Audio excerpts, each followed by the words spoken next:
Welcome to Tell Me Your Story, New Paradigms for a New World. I'm Richard Dugan, your host, and I'm going to forego the preliminaries right now to introduce our very special guests who we have not spoken for, actually, it's probably been closer to 5.5 years when we actually spoke with them at their home, so to speak. It is their home. It is called Ananda Village up in Northern California, north of a place where my wife and I stayed for Christmas one year. Ananda Village is north of Nevada City. And it is Jyotish and Devi, and it is such a pleasure not only to have you on the program, but to see you again. It is such a pleasure to chat with you. Thank you, Richard. Yeah, thank you, Richard. We remember very fondly your visit here. It was a nice time to meet, and we had a wonderful chat together at that time, and just seems like we're old family together. And Absolutely. we're sitting now in our living room, so we invite all those who are watching to welcome to our home. And behind us on the wall, Jyotish is also an artist, and there's our house is filled with his art, and there's a beautiful painting of his. They all have themes based on our spiritual path, and this is it's called God's Boatman, from a poem by Paramhansa Yogananda of Master riding the rough current and holding up the light to guide us. So that's an important theme in our lives. That's beautiful. And I was introduced to the two of you and to Ananda Village through your do I say teacher, Swami Kriyananda, Right. who I had the pleasure of interviewing twice. However, the second interview, I am still, it's probably been 10 years or more, still looking for. I know I have it somewhere on a portable drive somewhere, and as soon as I have it, I will pass it on to you folks as well. But it was such a pleasure to talk with him and to hear him speak.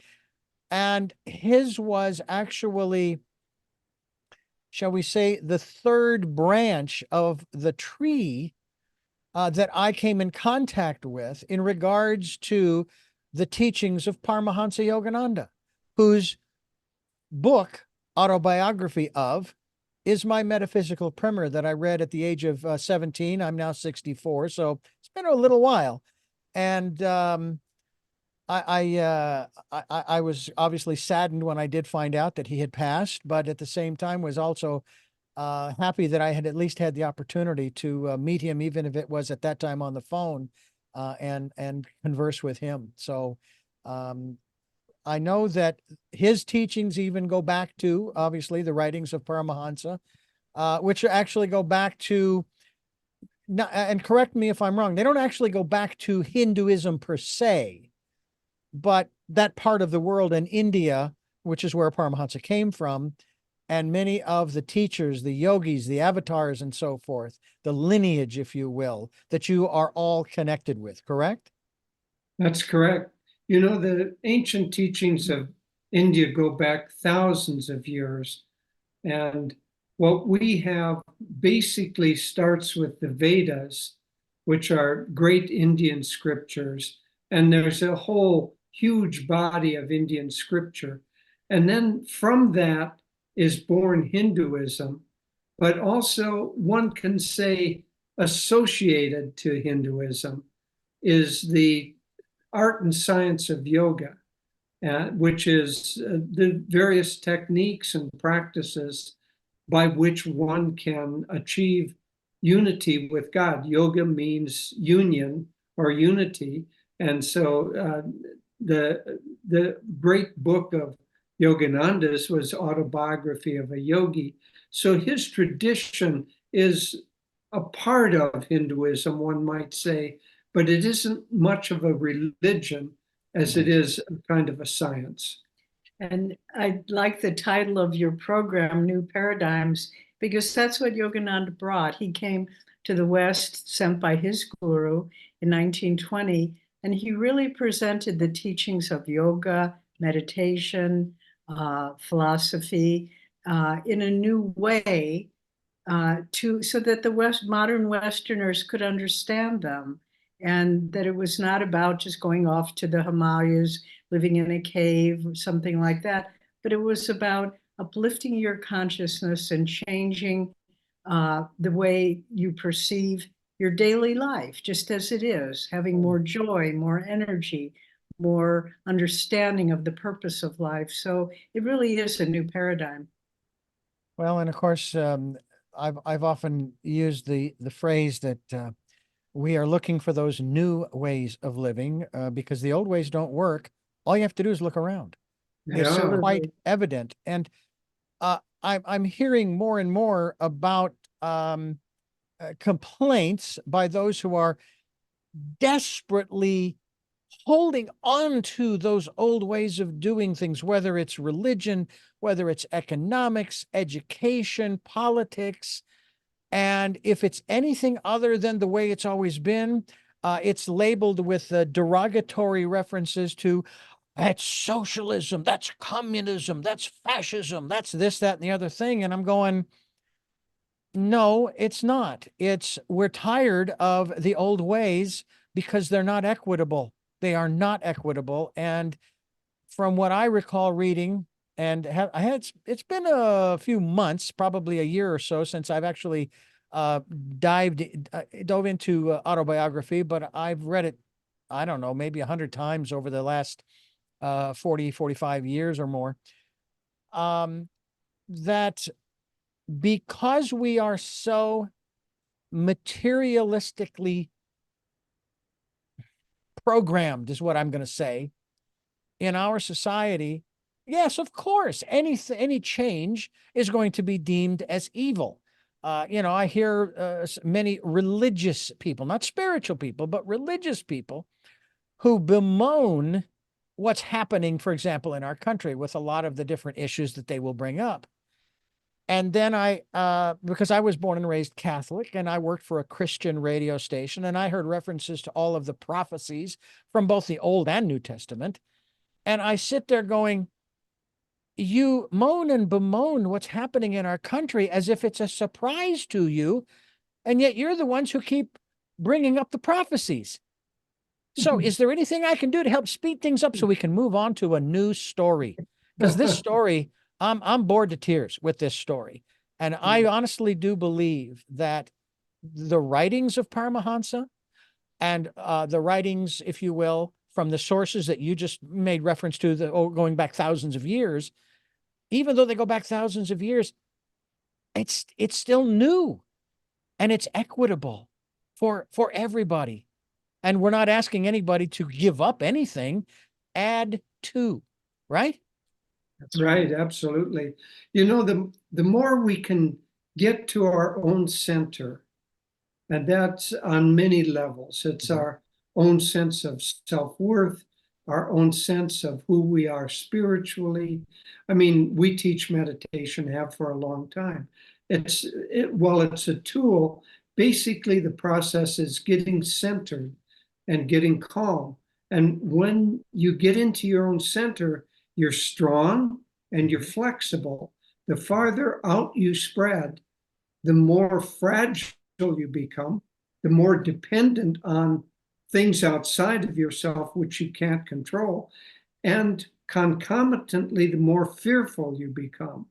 And so when people scream and shout that only their way, only this possibility is the only way things can go forward, that very the voice with which they're speaking is a voice filled with fear.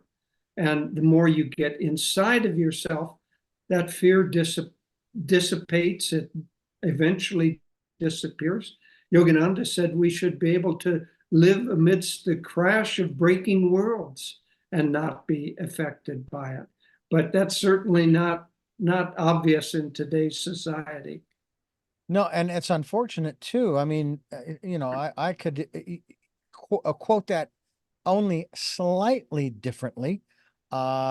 Jesus said, be in the world, but not of it, which you and Paramahansa, as you quoted Paramahansa, it's saying exactly the same thing. Yes, we're material beings in a physical body, and we live here in the material world.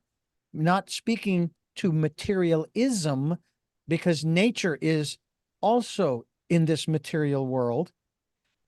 And I'm wondering what your perceptions are, as and if I and correct me if I'm wrong in phrasing throughout the program here, and in your following of the teachings of Paramahansa and others, that nature, as I have said on this program incessantly, is our greatest teacher. Certainly, yeah, certainly nature is a great teacher, partly because, and I would say primarily because, there isn't a strong ego principle in nature. It just is. It's in a kind of a being mode. And as the ego grows stronger and stronger, then it wants to impose itself, not on itself. I mean, the proper power we should try to express is power over our own self, not power over nature, power over other people, all of that. So nature has a kind of purity to it that once the ego principle enters strongly, we lose. So it certainly is our teacher. But you know, it's also when you were talking earlier, Richard, about people seeing something different and pushing back from it. I think it's a very interesting example, the developing relationship that Ananda village, where we live, has had with the greater county in which we're located. And in 2019, we celebrated the 50th anniversary of the existence of Ananda. And it served both people who lived here and people who have visited and learned to meditate, countless thousands of people. But when we first came, this being a rather conservative county, people were very suspicious and not very supportive of our being here. But over time, you know, truth wins in the end. They saw that we were people of integrity, that we were people who came to serve others, to help others. And as time went by, the local county government became more and more supportive and more kind of praising Ananda as a model of land usage, fire protection, water usage, service to the county. And it's just been totally transformed until one of the board of supervisors recently at a hearing said, if all the landowners in Nevada County could be like Ananda, we would have an ideal county. Oh. And that we were just amazed. Yeah. But it just, truth wins out in the end. People can see if you practice Catholicism or Judaism or whatever, they see behind that, they see who you are. And if you're a person of integrity and honesty, service, happiness, then in the end, people say, well, you must be doing a good thing. You know, that is, to me, the key right there is you folks are not going out door to door proselytizing. You're living in that community, because Ananda Village, I'm sure because I don't remember the entire connection, although again, Nevada City, but that's a fair distance away. But you're close to other small communities, you know, grocery stores and things of this nature. And you're living out the principles that you as individuals, as well as a community, live by. And so you are living the example. You are the living example. And I've heard this many times, especially from those of the philosophy of Christianity, that, you know, you need to be a living representative. And yet at the same time, forgive me for putting it this way, they stick their noses where they don't belong. They talk about a personal relationship.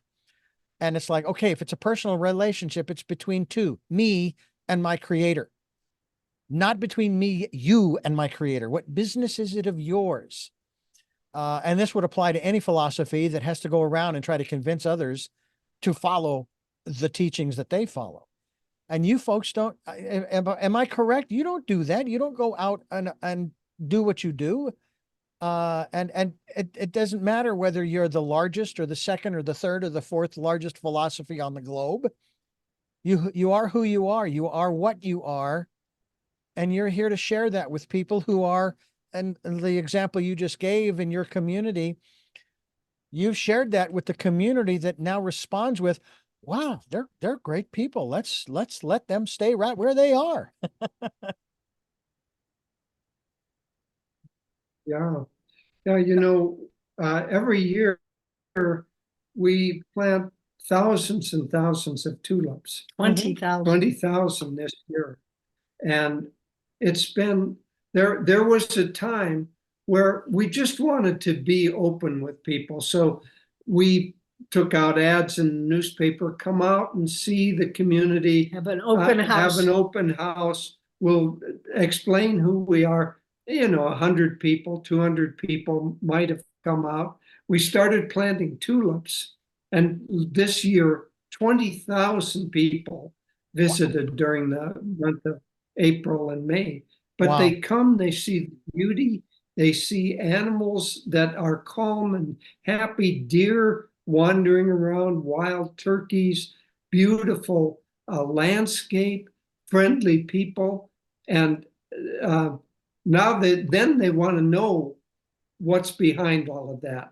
So proselytizing, by and large, doesn't work. We last year during the Tulip Festival, this police car pulled up, and two policemen got out, and they had all their equipment and everything. And one of our people who was hosting went up and said, "Can I help you, officers?" And they said, "Oh no, we just came to see the tulips." And we're going to have lunch here. But I mean, all sorts of, we have busloads of people coming from assisted living homes, and we have wheelchair access to see the gardens, and it's so beautiful to see them. And then just a few weeks ago, I was out walking in the garden and I saw this family. It was a young man with a darling little baby in a stroller, and two older people that look like his parents and his wife. And I just went up to them and started talking. And I said, "Oh, what a lovely child you have." And the man answered me, but I could tell he had an accent. And I said, "Oh, where are you from originally?" And he became very quiet. And he said, "We're from the Ukraine." And he said, "I have a work visa and I was able to bring my parents. They didn't speak English. They had just come." And I just took the older gentleman's hand, and he just put his arms around me and was sobbing. And, to be in a place of peace and beauty where he was welcomed. And I came home, I was so moved.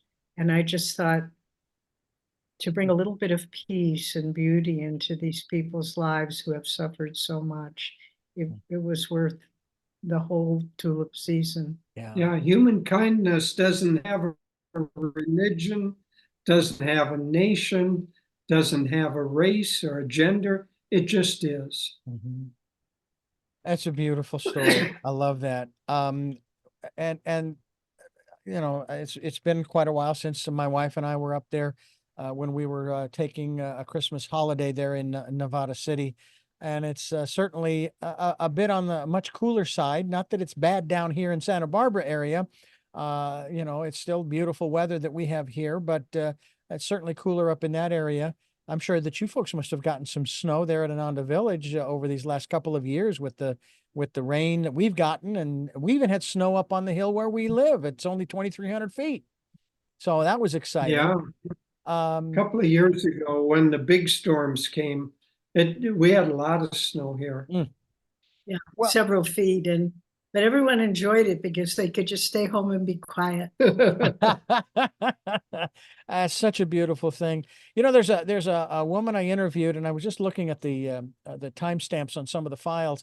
I interviewed a woman by the name of Barbara Marks Hubbard, who, from what I recall, she told me that she had actually been on, I think it was like the independent ticket or one of the tickets back 40 or maybe 50 years ago for vice president and so forth. And she's been involved in this regard.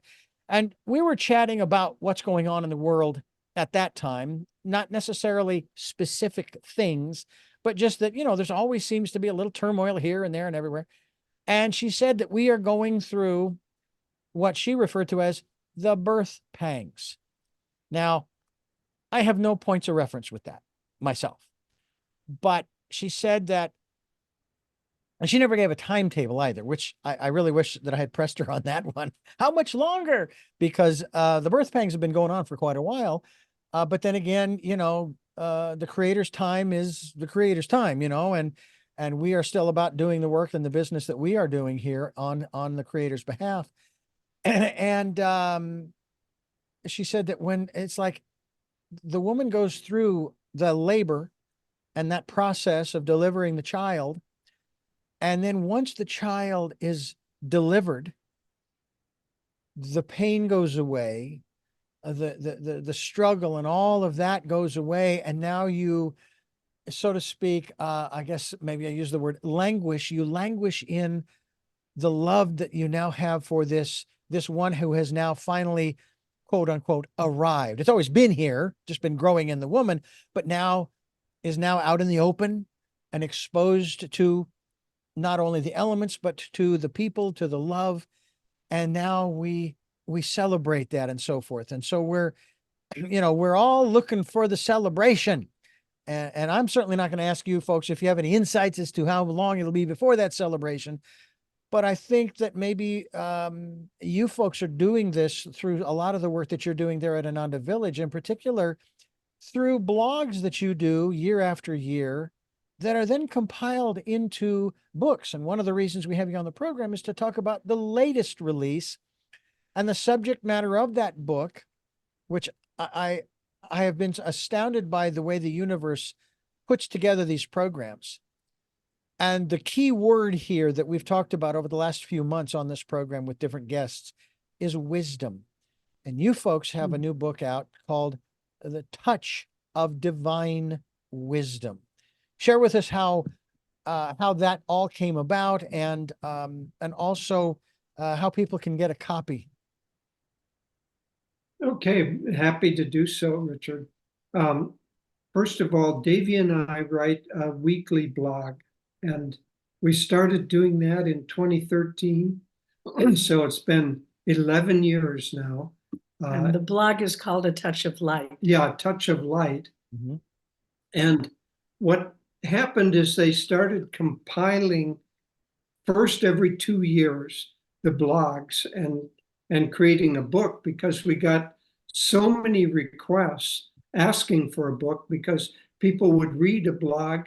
But, when you read something on the screen, it's ephemeral and they wanted to keep it. So every 2 years we've had a book, which is the compilation of the blogs of the last 2 years. Now, in our teachings, like the rainbow, if you split sunlight with a prism, you get a rainbow with the various colors.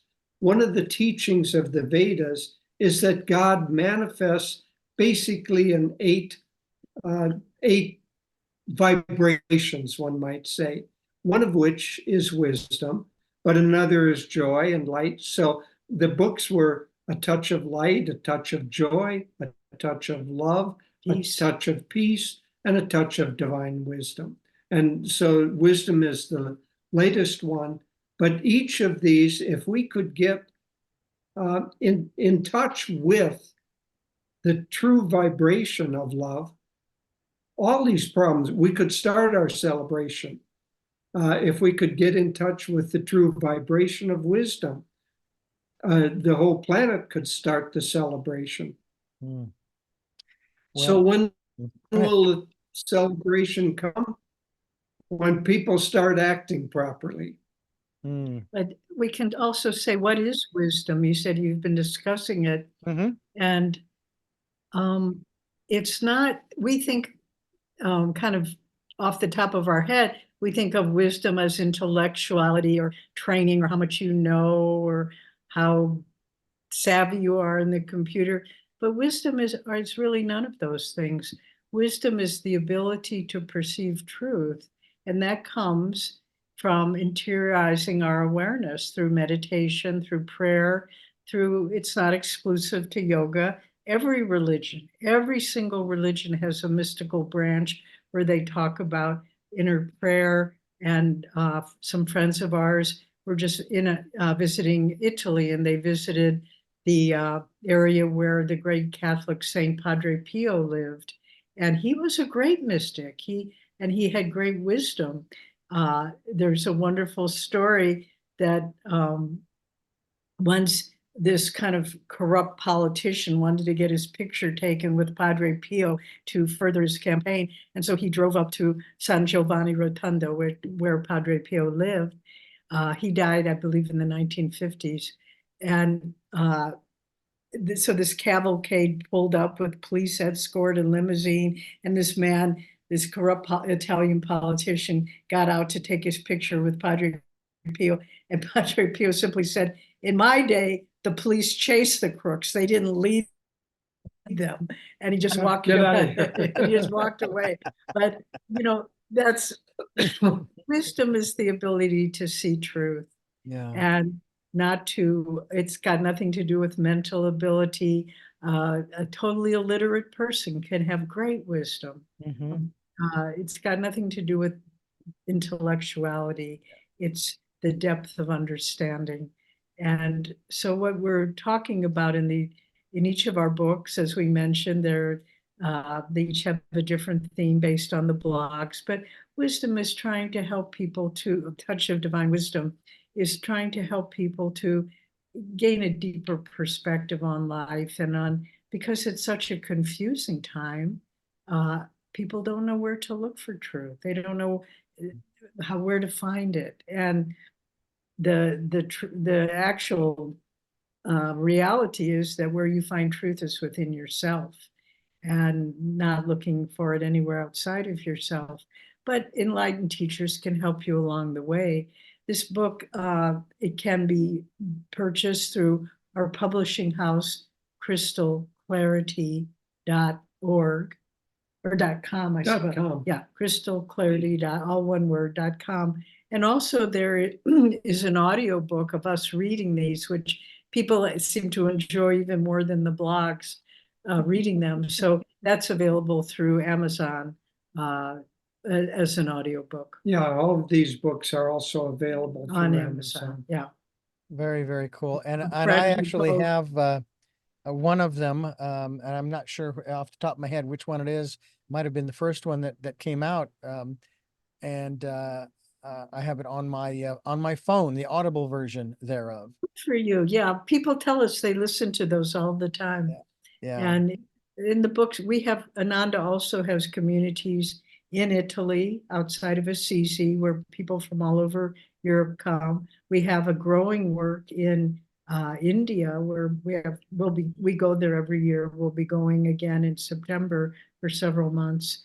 And so the books are widely available, really globally. And of course, you also have on the website, which is ananda.org, which we will be linked to. You have this one section here called Free Inspiration. And the ones that are listed right now go from basically the 17th of May through to the 24th. And there's even one in here regarding Swami Kriyananda as we have known him, dealing with the heart of a child. And I've always been fascinated by the phrase from Jesus who says, let them come to me, all those who come to me as little children. Not suffer little children to come unto me. Thank you. It's the kingdom of heaven. Exactly. And it's not, you don't come childish, childlike. Right. Childlike, with that innocence. And of course, there are many people who say, well, yeah, but we lost that at this particular point in history, or that particular spot, or there, because of this event or that event, And it's like, well, it's still there. Are you willing to rediscover it within yourself? I'm sure you've heard of the conversations people have had from a psychological standpoint, talking about the inner child. and inner child work and those kinds of things. And there is still that innocent little child in each one of us. And we can get back in touch with that. You also have Ananda courses in meditation. Meditation seems to be a real thing, a real big thing, and to be honest with you. And we don't necessarily promote meditation specifically, but we do promote people taking advantage during the decade of perfect vision, the 2020s, going within to that quiet, peaceful, calm, still place that, by the way, nobody else can get to but you, and listening to that still small voice. Let's talk a little bit about the importance of meditation, because I know that is referenced fairly regularly throughout Paramahansa's book, autobiography. Yes, his primary method of achieving clarity was through meditation. Not only clarity, but obviously higher states of consciousness. But he defined meditation in a very simple way. He said it's deep concentration on God or on one of God's qualities, these qualities that we were talking about. So many paths teach meditating on the light that you see in the forehead. If thy eye be single, thy entire body will be filled with light, is the way Jesus. You can meditate on sound, and many references, not only in the Bible, but in all spiritual paths. The reason that spiritual paths reference these things is because it's not religious experience. It's the experience of who we are as humankind. And whether you're a Catholic or a Muslim or a Jew or a person following meditation, if you get into a certain state, you will begin to perceive a light within yourself. And so all meditation really are the bundle of techniques that allow us to calm our minds and calm our reactive processes so that we're silent enough, still enough, so that we can begin to perceive ourselves. And, meditation is, as we were saying, it does not belong to any religion. It's an inner practice of focusing within. And so many of my friends who are doctors and nurses and have demanding, stressful lives, they say, I don't know how I would carry on without meditation. We were in India 2 years ago, and the pandemic took a huge toll in India. Thousands and thousands of people died, and they had just run out of supplies. They had no medicine, they had no oxygen, they had no more beds. They were just putting people in hallways. They had no ambulances to bring people. They were using ambulances as rooms, hospital rooms. And when we met a young doctor who was coming to one of our centers in New Delhi, and he said, I was working in the COVID ward and I couldn't carry on anymore. I was so depressed. He said, all we could do was be there and be present when people died. That was the only help we could offer them. And he said, I was just really at a point of utter exhaustion and despair. And then I walked by the Ananda Center there and I saw Learn to Meditate. Something brought me in. He said, it saved my life. I learned to meditate.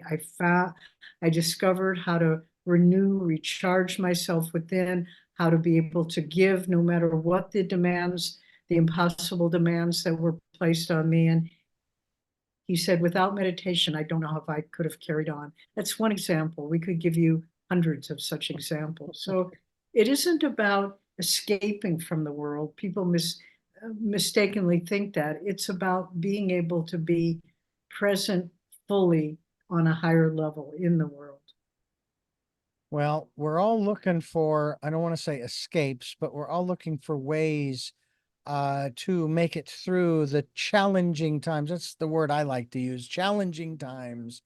And we are constantly faced with challenges in this world. And it is really how we face them, how we approach them and deal with them as an individual, that certainly develops our character. There's no question about that. But also that teaches us more about ourselves. That's right. You know, and that's something that we talk about on this program. It's part of what the you know, the part of meditation and so forth. And you know, back in the 80s, I went through personal growth programs and so forth to learn more about myself. And I don't know if I could have done it with or without meditation, probably, but be that as it may, each one has his or her own path. But it seems to me that that's an important factor we might want to talk about in terms of knowing self. Who am I? Why am I the way that I am? How did I get here? Not blaming anybody and not playing the victim here, but recognizing this is who I am and this is why I am the way that I am, because of this experience and that experience and the other experience. They're not good or bad, are they? They're just experiences. And they teach us things about ourselves, but a lot of times we are afraid to face like the dark side of self, or the sad, or sometimes even the angry side of self, you know, because we don't want it to pop out somewhere and hurt someone else, let alone ourselves. Talk to us about the process of knowing thyself. Well, there are many approaches to it, but Paramhansa Yogananda recommended that at the end of every day, we look back over the day. If possible, write a journal. If not, have a mental journal to see what challenges we had during that day and how we reacted and how we acted and what we did. In fact, the great scripture of India, the Bhagavad Gita, starts with the line, the king asking kind of the messenger, what did they on the battle that day? Battlefield. The battlefield. And Yogananda explained the battlefield is our inner, one might say, good qualities and negative qualities struggling with each other. And so that question, what did they on the battlefield today, we should ask ourselves that each night. And by doing that, we begin to see more clearly our tendencies. Then, if we can bring that clarity into meditation, where we're not so reactive, we're not so self-defensive, we're not so afraid of looking at those things, because we're calmer, we're in a happier place, then we can begin to look objectively at some of our tendencies. And if possible, we can say, well, this should change. Let me work on it. And it's a relatively simple process that anyone can do. And part of the experience of meditation, and Jyotish and I have been practicing these techniques for maybe more years than we should say, but part of the experience of meditation is that you begin to come in touch with a deeper part of your own self. Our founder of Ananda and our lifelong teacher, Swami Kriyananda, he passed away in 2013. He said that the ego, which is what we usually identify with, is just a bundle of self-definitions. I am a broadcaster, I am a teacher, I'm a nurse, I'm a woman, I'm old, I'm young, I'm rich, I'm poor, whatever. It's just outer definitions, but all of those are not who we really are. And when you sit quietly in meditation, you begin to touch that part of you that is not, that's eternal, that's real, that's who you really are. And if you've made mistakes, okay, we all make mistakes, but we don't need to hold on to them and identify with them. We recently met a woman who was going through a very painful divorce and had two young children, and the divorce had been several years ago, but she was just holding on to the pain. Uh, the divorce was a messy process. And we just talked with her and we said, you're raising two beautiful children. You have to let go of that for their sake. You can't, if you hold on to that pain, your children will grow up with a wounded mother. And she understood and she said, I will try. So to let go of mistakes we've made, misbehavior towards us from others, none of that really is who we should not let that define who we are. And that's one of the great gifts of meditation. Know thyself. It's an ancient saying from the wisdom of Greece, from the ancient philosophers, from the ancient sages of India. Know thyself. Know who you really are, not outward definitions, not how other people define you, not who you are in comparison to others. They're better, I'm better. None of that, none of that. Just, I am what I am. There was a beautiful statement, and I'll close with this, that Yogananda made. He said, praise does not make me better nor blame worse. I am who I am before my own conscience and God. It's a fabulous concept.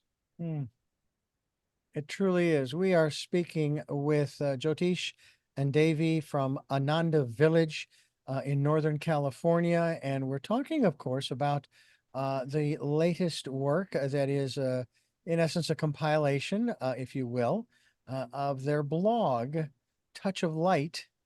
And we hope that you will investigate and research and get a copy. Again, it's available on in Audible.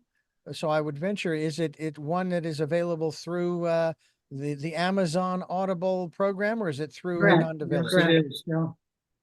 I'm sorry. Yes, it is. Yeah. Okay.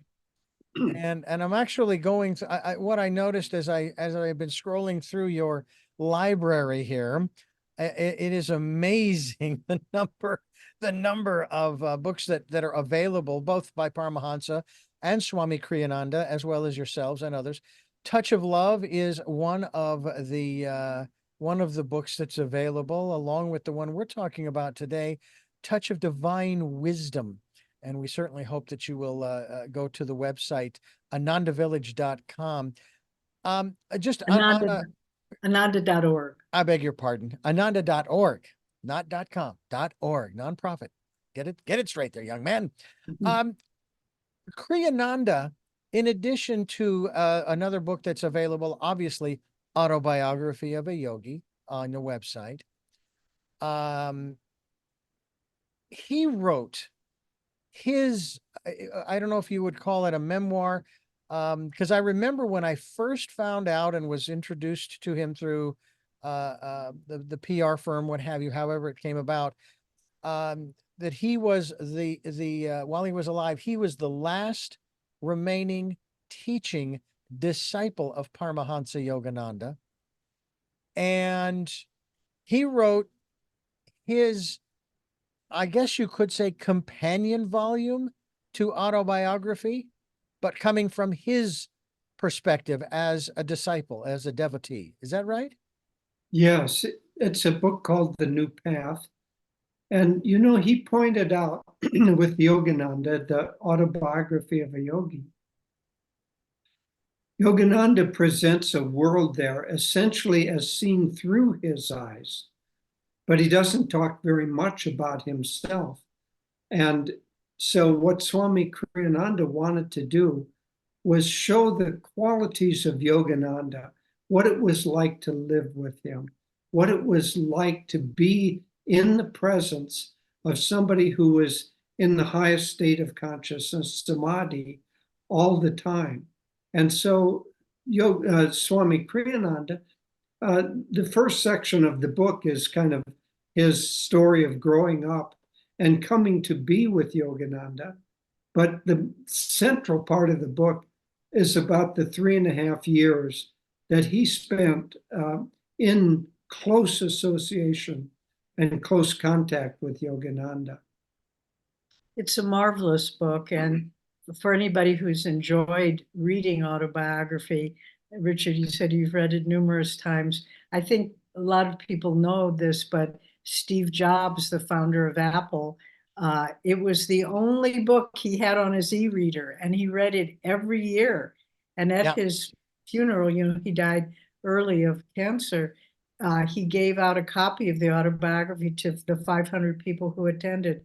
But for those who just enjoyed being with Yogananda through the autobiography, The New Path, it's a wonderful addition to that, in that you just see how he trained his disciples, how he worked with them individually, what his vision was for his mission spreading throughout the world. And it just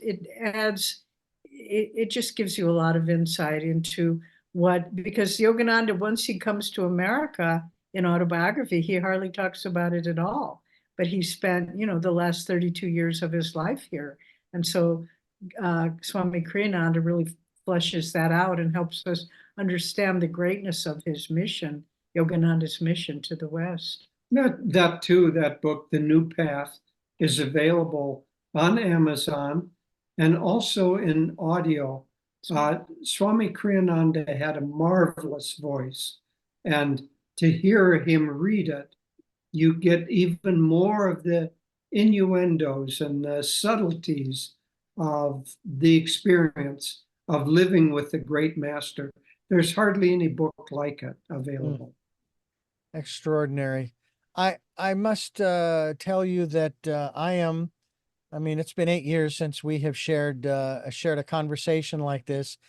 I'm still working on my book, and it's a short little sucker, and yet I'm still working on it. And it'll get finished eventually, I know, but it's like, because I am still in the process of, growing and experiencing, and of course, picking up new insights from people in these conversations as well as elsewhere, that it's like, okay, should I add that to the book? And then, and I'll add that one too, and so forth, and I'll modify this over here. And it kind of goes back to the conversation I've had on countless occasions about the choice. We talk about, we give you choices and knowledge of those choices to help make your dreams come true. And then one of my guests said to me, in the context of our conversation, his and mine, well, that is true. There is a truth to that. But if you think about all of the choices that you have made that have brought you to where you are, and of course, the saying continues on that the choices you're going to make now will put you where you're going to be. He says, I'm gonna amend that last one by basically telling you that the choices that you make today and tomorrow and the next day are all going to be based upon your perception of what you think the future will be. That's what's going to determine what your choices are. I personally am an optimist. I just did an interview with the author of a revolutionary optimism. And I shared that, I'm an optimist. My glass is half full. I've always joked about how, yes, it's half full. I'm always curious as to what it's full of, and I guess you can choose your favorite beverage, whatever you want. But then when I started thinking about that in terms of, well, what is my perception of the future? But I'm not a pessimist in terms of, okay, we're heading down that road of prophecy and destruction and Armageddon and the Antichrist and the da-da-da-da-da-da-da-da-da. And the reality is, if I'm correct, even Paramhansa spoke of this, that we go through cycles. We go through sunrise and sunset in terms of the short term. We go around the sun, as we've calculated it, every 365 days. Every 4 years, we'll tack on an additional day to catch up. And it is said that we as a species go through a cycle of what is it, 5,200 years? And the last 5, we've annihilated ourselves, and we're heading for the 6th annihilation. And I'm sitting here going, no, we don't have to do that. We honestly do not have to do that. And so I just really, you know, I wonder about your perspective on making choices and even thinking about the future, if that's even relevant in this context, or maybe we should not be thinking about the future. Let's just stay focused on the here and the now.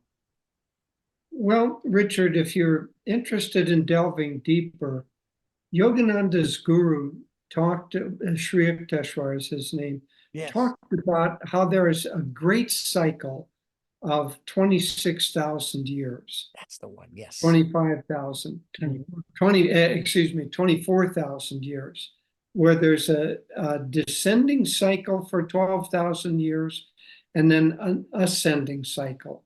And that cycle goes on and on and on. We've hit bottom in the very low part of the Dark Ages, and we've come up and we've entered into the second of the four major cycles: Kali Yuga, Dwapara Yuga, Treta Yuga, Satya Yuga. And so Yogananda talks about this. But if you're interested, there is a book by a couple of our members called The Yugas, Cycles of Time. And it goes in deep detail into this, showing great inventions of the past that seemed way out of their time. But if you think that they were done at a time of a descending cycle of a higher age, that knowledge came down and then is beginning to come back up. But how long until the celebration? Well, the good news and the bad news is, the celebration is going to start in another 10,000 years. So that's the bad news. The good news is it's going to go on for about, 12,000 years. So that's when we're in a high state of consciousness. And it's really dependent. Heaven and hell is not outside of ourselves. It's our own inner reality that we create our own heaven and our own hell. And let's leave it at that without having to impose it on others. But also to reassure you and whoever your listeners, Yogananda talked about a time of turbulence, and we're living in it now. I mean, there's no question. But part of what's going on now is it's a changing of ages from a more materialistic consciousness to a consciousness with new paradigms. And so the old is trying to hold on and the new is trying to emerge. So there's conflict. But ultimately, just to reassure you, past the turbulence, there will be a time of great peace and harmony on earth in the next several hundred years. So we may have, it's not the end of the world, man. Yogananda very strongly said mankind will not be obliterated, but there are lessons we need to learn. And those lessons cannot be learned, unfortunately, in other ways except watching things change, and that's threatening. And Devi had a good line. She said that one of the teachings is that the old age of materialism, there are still people locked into that. And so one might say that they're kind of like the dinosaurs, but the new age of energy is empowering them. And so Devi said that we're living in an age of dinosaurs on steroids. Well, that's interesting because every time I turn around, I manage to come across a piece of information that continues to reinforce the concept, if you will, and it is more than just a concept, for lack of a better phrase, down through human history, and we're talking thousands of years, there have been civilizations that have had their societies based upon community, maybe self-determination to a degree, and so forth, not on an economy, not on, as we look at it today, the almighty dollar. That it was about the people, the community, the families, the relationships. That's what it was based on. And that everything they did helped to support and foster that. Now, I'm not certainly promoting the aspect of having to have a military force and so forth, but there were certain tribes through history where they would send their, usually it was the men, out to do battle with the other tribes, what have you. And whether they win or lose, when they returned, were honored for their service, if you will. Okay. So they were still a part of the community. They were taken care of. I would venture, you might say they were debriefed, in terms of kind of getting through it all. And we've had, and I was talking with a gentleman some years ago about this, in terms of the inequities that have been heaped upon our own veterans from certain conflicts, certainly not all. And I said, well, when did this turning our backs, primarily the government, turning our backs on our servicemen and women? He says, well, sadly, it's been going on since the Revolutionary War. And it's like, wow, okay. Well, we got a lot to learn. First of all, we need to learn how to stop fighting. That's the first thing. We need to learn how to stop doing that. All right.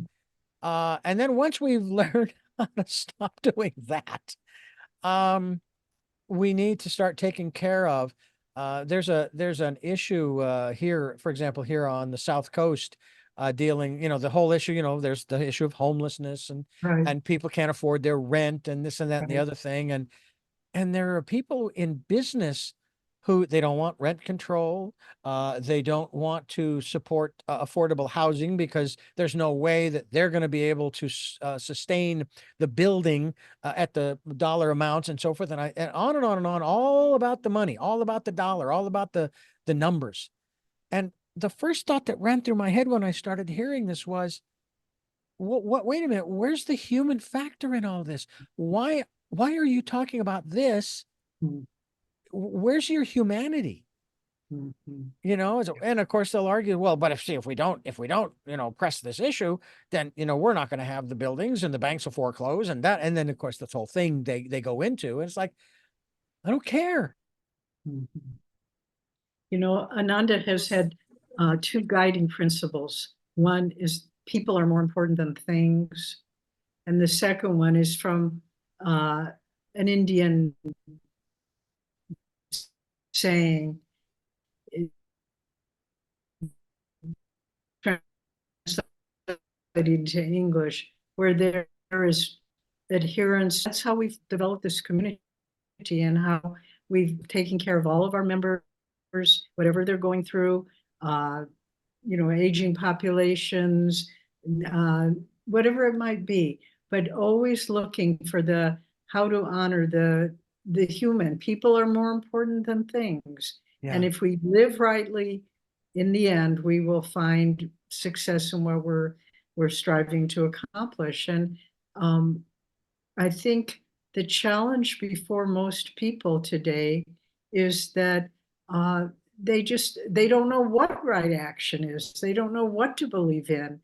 And that's why looking at sources like the Bible, like the Indian teachings, whatever inspires you, the Torah, the Quran, whatever, but just to say there are ancient truths that can guide our life. And you don't have to be bigoted. You don't have to be judgmental of others, but just to try to find a higher source. This is what Ananda I have to say, being here since the beginning, has successfully been able to accomplish. And more it's being recognized, and I'll just close with this, and then I don't want to extend the interview past what you want, but in 2014, Jyotish and I were honored at the United Nations. We were given a Global Peace Ambassador Award there, just in recognition of what Ananda has been able to accomplish. And it wasn't given to us personally. I mean, we received it, but it was given to Ananda for the work we've done and for the teachings of Paramhansa Yogananda.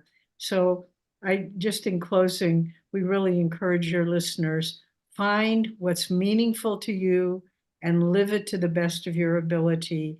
And you will find much more happiness and peace in your lives. Absolutely. I mean, we do live in this world, and at the same time, we don't have to succumb. We can find other ways, maybe through reading the blogs in the books, like the one we're talking about today, having to do with a touch of divine wisdom. I love that. That is so beautiful. Or meditating, doing some meditation. And if you're not sure how to do it, well, guess what? At ananda.org, they've got a course that's available to you. And we encourage you to investigate that.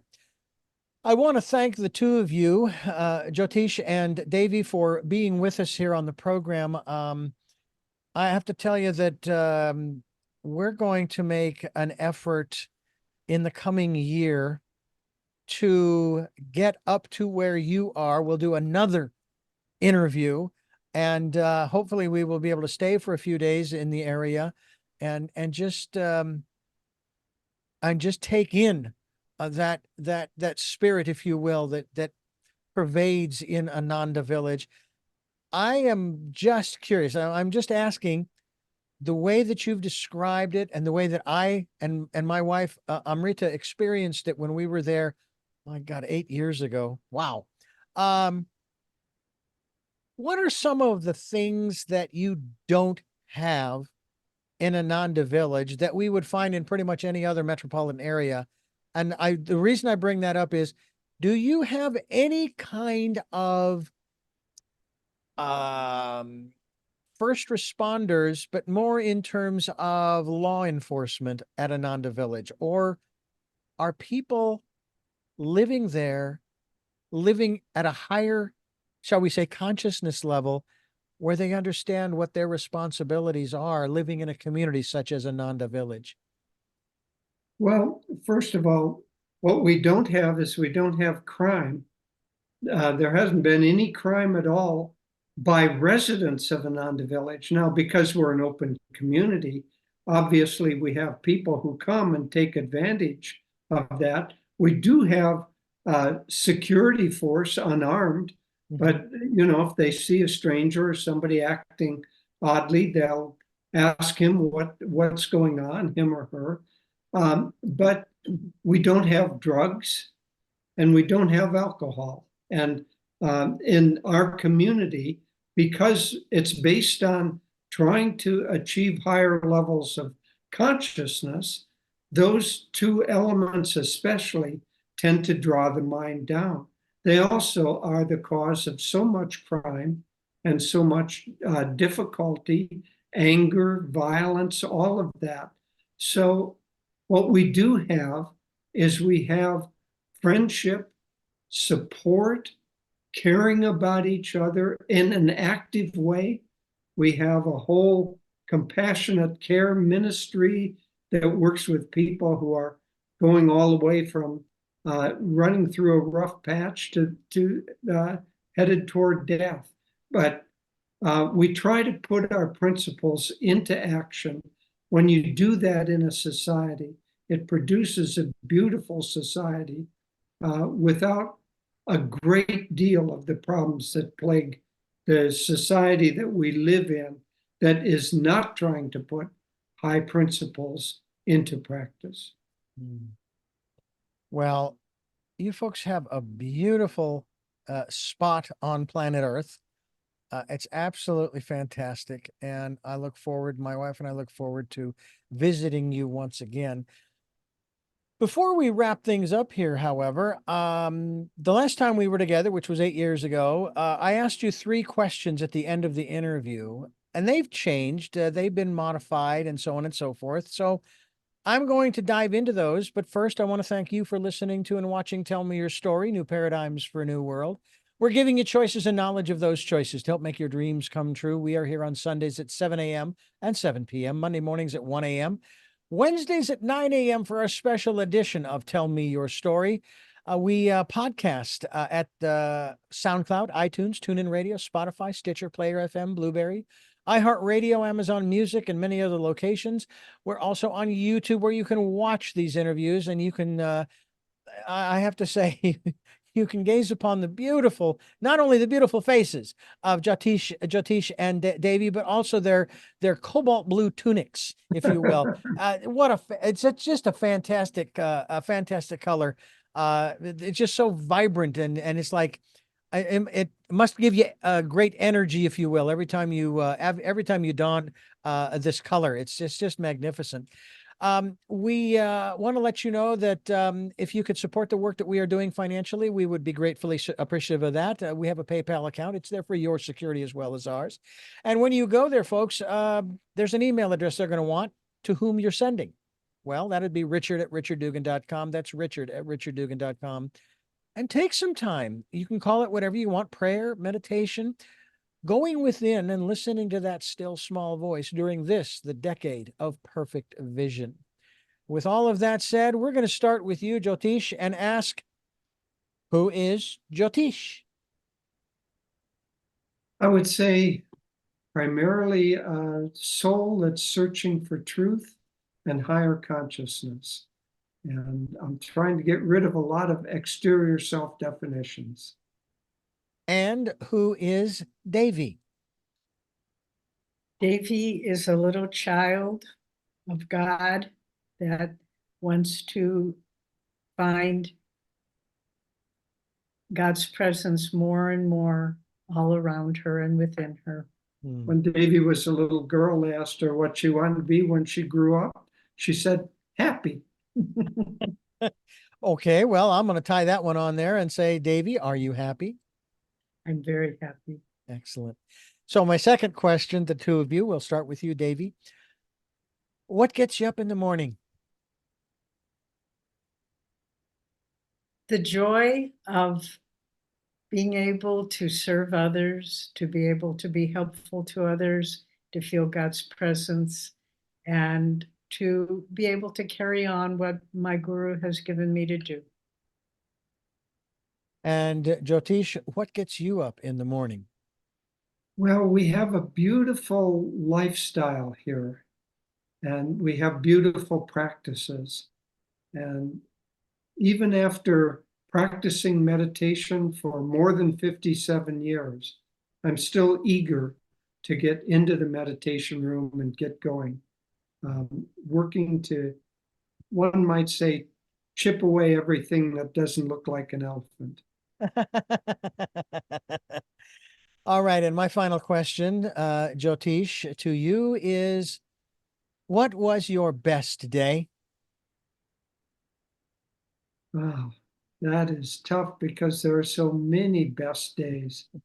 Oh, let's make it easy and say the day that I met my teacher, Swami Kriyananda, because that was a watershed moment that led me to the whole rest of a beautiful life. And to you, Devi, what was your best day? I think it's similar. The day I came to Ananda, July 4th, 1969, and it molded who I am. Well, from what I remember, walking the grounds 8 years ago, I just thought, wow, this would be a fabulous place to live. The only other place that I would want to live, of course, as I've shared many times, is Ireland. I've been there a couple of times, love the country. And so maybe we'll figure out some way to take a version of or expand Ananda village, say, to Ireland. It would be a wonderful place to start a community, don't you think? Don't you Actually, think? starting a small community is starting in UK, so maybe Wonderful. But So we're working our way eastward, is what you're saying. Yes, exactly. right. But Richard, I want to say, if you plan to come out, Jyotish and I will be returning from India in the beginning of November. Let us know, and we would love to host you at our meditation retreat. Oh, You and your wife. I would love that. As a matter of fact, I am going to, I'm going to tentatively commit to that. I know that she would love to get out of town. I would too. I haven't had a vacation in a couple of 3 years, and would be wonderful. What a great vacation that would be around those holidays. So Yeah. I thank the both of you once again for this wonderful opportunity to talk with you and see you again. And we look forward to seeing you in person very, very soon. Very good. Thanks, and keep up the good work, Richard. That's Thank really you. important. And I thank you for listening to and watching Tell Me Your Story, New Paradigms for a New World, where we're giving you choices and knowledge of those choices to help make your dreams come true. And until our next broadcast, podcast, videocast, love to Lal. Jeanette, I am still listening. Dad, continue to be happy because I am. Smokey, I'll see you on the other side. And to my dear friend Zorro, aho, aho.